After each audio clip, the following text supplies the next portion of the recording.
Greetings, everyone. Nikki Brown here.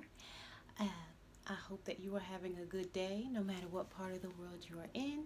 Enjoy the day. Welcome. Today I'm doing something a little bit different. Um, a class about procrastination.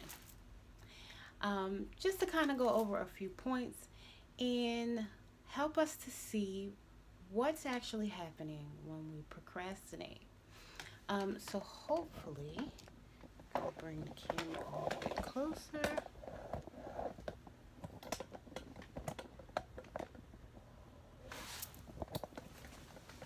Oh, okay. So hopefully you can see that. Okay. So when it comes to procrastinators, uh-oh, I didn't have my tripod locked into place. Okay, I think we're good now. Okay. So, procrastinators, what does this behavior really mean? Okay, first of all, what is a procrastinator? Procrastination, the definition of procrastination is the action of delaying or postponing something. Okay, procrastination is principally caused by low self esteem and self criticism. Okay, so negative self talk and limiting beliefs, basically. Procrastination has been associated with perfectionism. So basically, delaying something that you want to do because you don't think it's going to be perfect. Which is okay, procrastination has been associated with perfectionism, which is the tendency to negatively evaluate outcomes and performance and personal performance, or the intense fear and avoidance of evaluation of one's ability by others. How is procrastination related to self-worth? People who procrastinate a lot have a simplistic equation in their mind. Their performance is equal to their ability, which is equal to their self-worth as a person. So basically, performance equals ability, which equals self-worth. Okay? Who procrastinates? Um, According to Business Insider, there are four types of procrastinators. The authors of this particular article are Ali Schiller and Marissa Boisford. They are accountability coaches. And just in case you have any doubts, highly driven and accomplished people procrastinate too, because that's the demographic of their clients. Okay? So, who procrastinates? The performer, the self deprecator, the overbooker, and the novelty seeker. Okay? But essentially, it could be anyone. Um, this does not. This is not about race, class, creed, or color. What do procrastinators do? We make excuses. We avoid situations or circumstances. We allow distractions. We take on too much at one time to use as an excuse. Um, we make it a habit. Okay? We begin feeling overwhelmed, drained, and or unworthy consciously or subconsciously. We wait until the last minute so that we feel pressured. We go shopping, out to eat, to social events, to sleep, or we emotionally eat. Any and everything except the required task. When do we procrastinate? When the truth seems too hard to bear. When the task seems too great to manage. And when we don't want to change.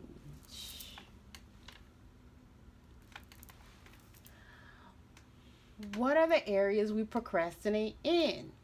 Again, this can apply to anybody of any race, creed, color, or class. So we procrastinate when it comes time to do household chores, business projects, homework, run errands, or even just show up.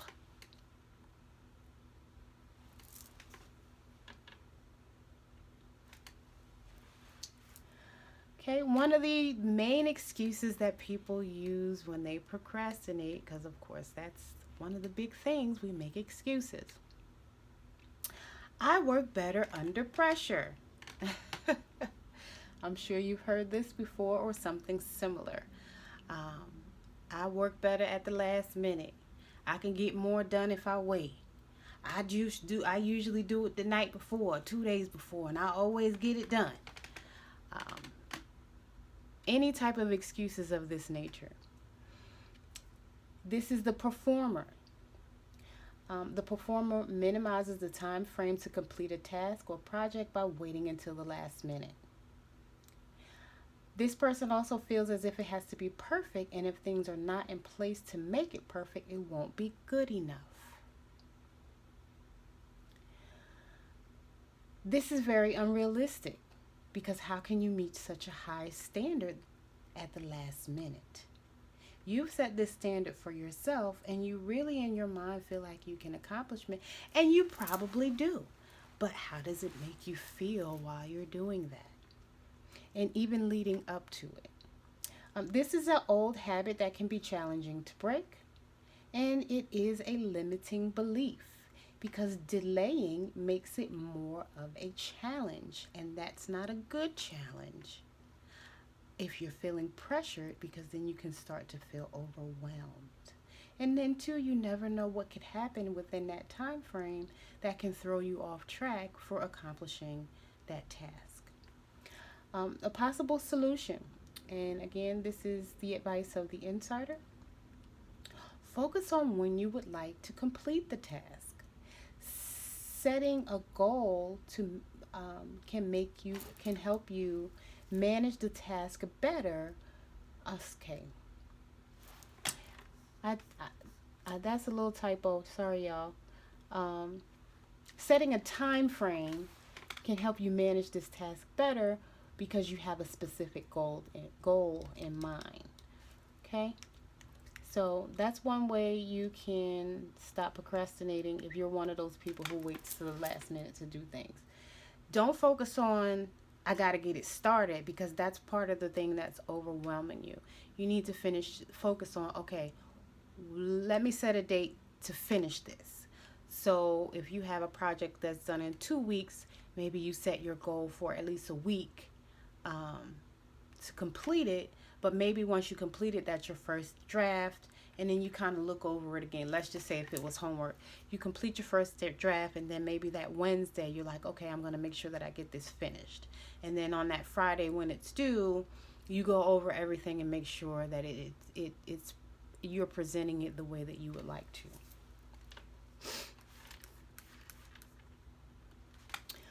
Oh, I'm just being lazy right now. This is the self-deprecator. This is an example of the person who's being too hard on themselves. This is a habit of practicing negative self-talk, when the truth is you could be feeling tired, burnt out, or overwhelmed. So the possible solutions are: give yourself some grace. Stop being so hard on yourself. Take a break. Make time to rest. Make time to go on vacations. There's so many entrepreneurs or people who work so hard. I know when I was working 7 days a week, 10-hour days. Sometimes we need a break.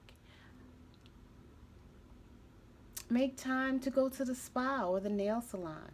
This could apply to males or females. And no, you don't have to, like the same sex in order to enjoy having a pedicure and manicure. No, you don't have to get polished. You don't even have to get clear polish. But you can get the clear polish if you like to. It's just a matter of being pampered and taken care of, and sitting in the massage chair, relaxing your feet, soaking your feet in water, especially if you're not the type of guy who likes to take baths. I'm an advocate for taking a bath. It feels great. Relax. Put you some Epsom salt in the water. have you a beer and just sit there and not think about anything or do anything for at least 15-20 minutes. That's all about self-care and self-love. And I understand that some people, this is a new concept for some people, and it's like, what? I got stuff to do. And I get that. But if you can't take care of anybody else, if you're not taking care of yourself, take a walk. Walking is very therapeutic. Do some other form of exercise. Do some Tai Chi, some Qigong, some Pilates, some yoga. Meditate. Practice stillness. Just sit there. Even if you have to go into the restroom or a closet, close your eyes. And it's not so easy to not think about anything, but at least close your eyes and relax for at least 5 minutes. Just 5 minutes can help you recharge. For me, it's better if you have your eyes closed. However, you can just be sitting. You can even meditate while you're walking. You can be in lotus position. Whatever's comfortable for you. Just take that 5-minute break. Or what I like to call, take your me time, especially if you have a lot of hectic things going on at home or at work. Whatever you need to do to restore your energy and recharge your battery. Here's another one. I am too busy. This is the overbooker. This person schedules too many things, and when they see how full their plate is, they become overwhelmed. The reality is, though, that busy people typically accomplish the agendas on their list. Therefore, this is an example of avoidance. We do this when we are not being honest with ourselves and others about something we really don't want to do, so we use this as a way to flee or take flight from the situation. Okay, so we use this as an excuse to get out of something, whether it's something we decided to do on our own or something that someone asked us to do. In that moment, instead of saying, no, I don't want to do that, we agree to do it, and then we try to make an excuse to get out of it later. Or we say that we want to do something, and then we say, oh, well, I already have 10 things on my agenda, so I couldn't possibly make time for that thing that I really want to do. Possible solutions, self-reflect. That, for me, goes back to meditating. Sit and think about what you really want to do or don't want to do. Another good idea is to write it down. You can write a list of the pros and cons of doing it versus not doing it. But be honest with yourself and stop being passive-aggressive about the situation. Admit the truth to yourself and the intended party.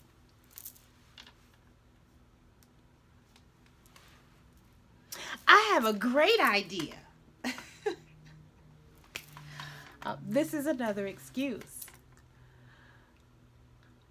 And it's what the ladies on the Business Insider article called the shiny object syndrome. We usually get bored about whatever this shiny object is after about a week. Kind of similar to how kids get gifts and they play with it for 5 minutes and then you probably never see them play with it again. It's kind of like that. It was like they were fascinated because they saw, Toys R Us commercial. I know Toys R Us went out of business, but they saw the KB toy commercial. I don't know, Walmart commercial, whatever. And they wanted this doll or this action figure and they had to have it. And you went out and bought it and they played with it for 5 minutes. And that was it. We're sometimes fascinated by trends. We just want to do it because we saw someone else do it. Then we don't follow through because we weren't truly interested in it. We just want it because somebody else had it or somebody else was doing it. Oh, I want to learn how to play guitar. Oh, what you eating? I want some. You know how you will see somebody eating something and it looks so good. And then you go out and you get the same exact thing and it's nowhere near as good? That.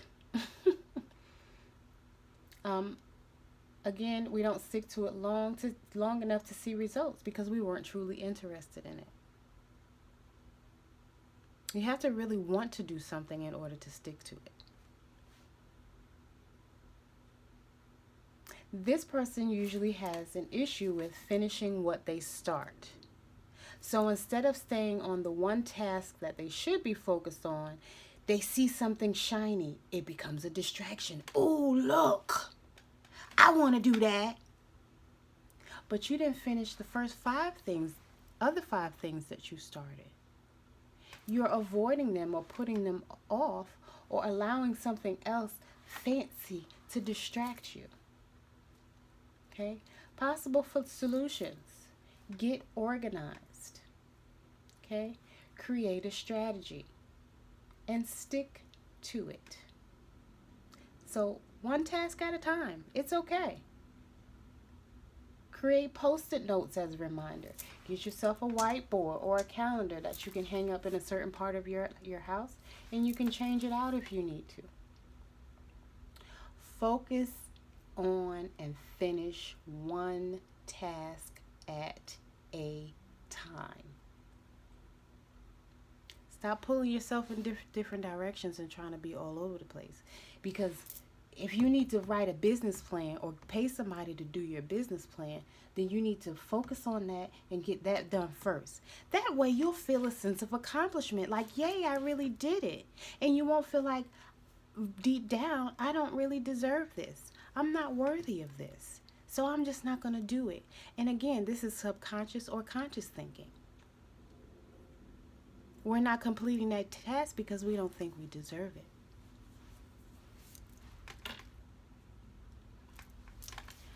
And another thing I recommend, affirmations. Again, I know this is a different way of thinking for some people, but in this particular case, I am worthy. That's what this says right here. I am enough. That's what this says. And my other sticker says, I am safe to be my true, authentic self. So if someone asks you to do something and you don't really want to do it, we do have to learn to be honest and upfront and say no. It's not mean. It's being honest with yourself and others. So affirm to yourself that you are worthy and deserving of the things that you say you want and that you've been asking for and that you're working towards. And proceed accordingly. Well, thank you for listening. Don't forget to like, comment, share, subscribe, and tell a friend. Also, hit the notification bell if you'd like to see more. Thank you for watching. Love y'all. Mwah.